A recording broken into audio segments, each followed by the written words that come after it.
I bet you feel like you're going crazy. I mean, how could you not? In the world we live in, it feels impossible. We are just drowning in all this conflicting information. But what if the cure for this modern problem, for all this fake news, isn't new at all? What if it's actually ancient?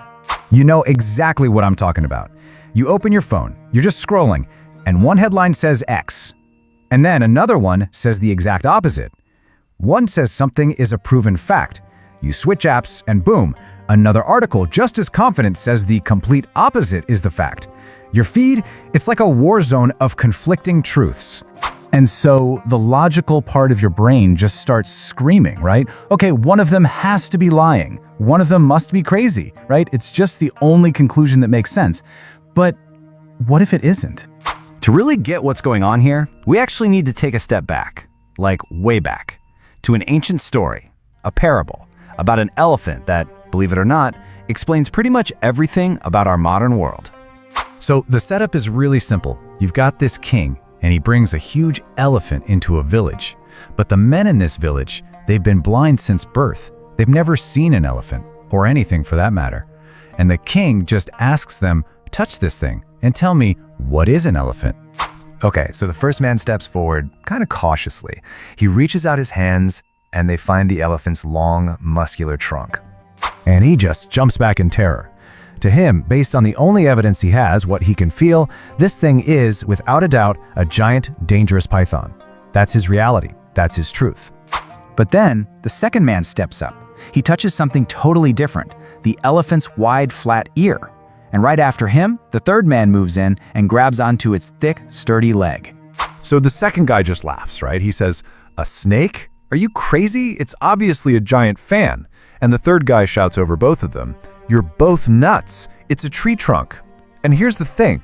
Each one of them is 100% convinced that they are right because that's what their direct experience told them. And this just keeps going. The last three men come up, and they all touch totally different parts. One gets the tail, another one the tusk, and the last one feels the big, solid side of its belly. And you can imagine what happens next. The reports just get crazier. It's a rope. No, it's a spear. You're all fools. It's a wall. And pretty soon, this argument explodes into an actual fight. They're screaming at each other, and listen to the words they're using. Sound familiar? Liar, fake news, propaganda. I mean, these are the exact words we see online every single day. They are literally willing to hurt each other to defend what they believe is the absolute truth. And while all this is happening, the king, he's just watching, and he starts to laugh. He lets the chaos die down a bit, and then he says it, the big punchline. You are all right, and you are all wrong. Now, this story is way more than just a clever little tale. It's actually the key to unlocking a really deep philosophy about the nature of truth itself. So, in the ancient Indian philosophy of Jainism, there's a name for this. It's called Anekantavada, and it's basically the principle of many-sidedness, or non-absolutism. The whole idea is that reality isn't simple, it's complex, it has tons of different aspects. Here's a great way to think about it. Truth isn't like a flat piece of paper. It's more like a diamond with a million different facets. You might be staring at one facet and it looks perfect and clear, but someone else is standing on the other side, looking at a completely different facet from their angle. You're both seeing a real part of the diamond, but neither of you is seeing the whole thing. Okay, so what in the world does this ancient story about an elephant have to do with your social media feed? Well, everything. Let's bring this right back to you right now. The thing is, we're all the blind men. That article you just read, that video you just watched, that's your piece of the elephant. And yeah, it feels like the absolute truth, just like the snake or the tree trunk felt like the absolute truth. But it's just one tiny piece of a much, much bigger animal. And here's where it gets really tricky for us today.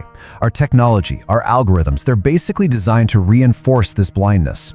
The algorithm figures out, oh, you're interested in the snake part of the elephant. And so what does it do? It feeds you more snake videos, more snake articles, more snake opinions, until you are 100% convinced that the entire animal is a snake, and anyone talking about ropes or walls, well, they must be completely out of their minds. So, what are we supposed to do about this? The solution isn't to just give up and say there are no facts. Not at all.